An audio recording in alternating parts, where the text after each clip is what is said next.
నమస్తే, welcome to political voice. ఒక పెద్ద బ్రేకింగ్ చూస్తున్నాం. టీఆర్ఎస్ పార్టీకి సంబంధించినటువంటి ఎంపీలు ఒక్కొక్కరిగా పార్టీని విడిపోతున్నారు. మొన్న పెద్దపల్లికి సంబంధించినటువంటి ఎంపీ వెంకటేష్ నేత కాంగ్రెస్ పార్టీలో చేరిపోయారు.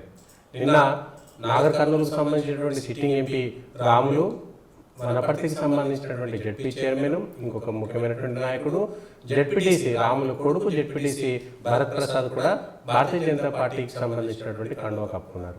ఇప్పుడు సిట్టింగ్ ఎంపీగా ఉన్నటువంటి Zaheerabad sitting MP baby Patil కూడా భారతీయ జనతా పార్టీలో చేరారు. టీఆర్ఎస్ పార్టీకి ఉన్నటువంటి 9 మంది ఎంపీలో కూడా 3 పార్టీ మారిపోయారు. అంటే 6 మాత్రమే ఆ పార్టీ మిగిలారు. ఇక చేవెళ్లకు సంబంధించినటువంటి రంజిత్ రెడ్డికి అక్కడ అభ్యర్థిత్వాన్ని ప్రకటించినా కూడా ఆయన పోటీ చేసేటువంటి అవకాశం కనబడట్లేదు. ఆయన ఇప్పటికే ఇటు కాంగ్రెస్గా అటు బీజేపీగా చేరాలనేటువంటి ఆలోచన ఉన్నారనేటువంటిది ఆయనకు సంబంధించినటువంటి కార్యాలయంలో జరుగుతున్నటువంటి చర్చ. మేడిగడ్డ వైపు వెళ్తున్నటువంటి టీఆర్ఎస్ ఇప్పుడు ఆ బీఆర్ఎస్ పార్టీ పరిస్థితి, మేడిగడ్డలో పిల్లర్లు కూలిపోయినట్టుగా బీఆర్ఎస్ పార్టీ కూడా కూలిపోనుందా? ఏ తరం ఉన్నది? ఇంకా ఎన్నికల నాటికి ఎంతమంది పార్టీలో ఉంటారు, ఎంతమంది వెళ్తారు, పోటీ చేసే అవకాశం ఉందా లేదా? ఇక ఖమ్మం సిట్టింగ్ ఎంపీగా ఉన్నటువంటి నామా నాగేశ్వరరావు కూడా అటు కాంగ్రెస్ వైపు ఇటు బీజేపీ వైపు పక్కచూపులు చూస్తున్నారు అనేటువంటిది అక్కడ జరుగుతున్నటువంటి చర్చ.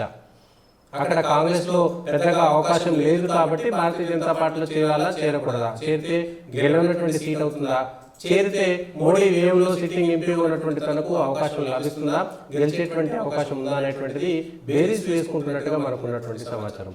దీంతో టీఆర్ఎస్ పార్టీకి ఉన్నటువంటి సిట్టింగ్ ఎంపీలు పార్టీని వీడిపోగా ఎవరు పోటీ చేయాలనేటువంటి అంశంపై ఆ పార్టీలో మీమాంస ఉన్నది.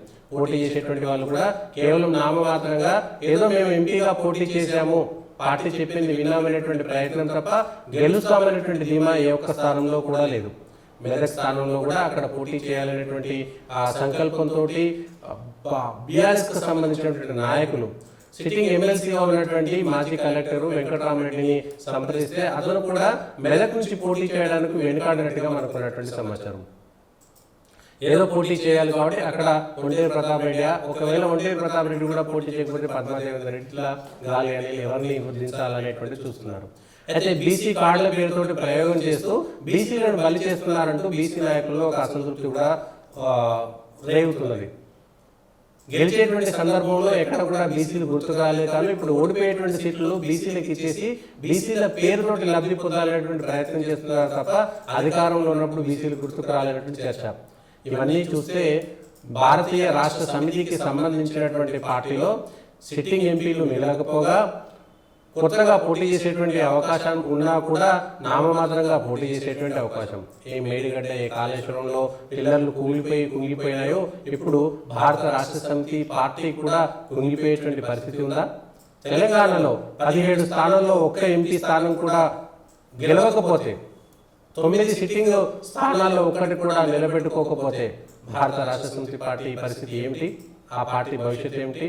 అగమ్య గోచరంగా మారిపోనుందా?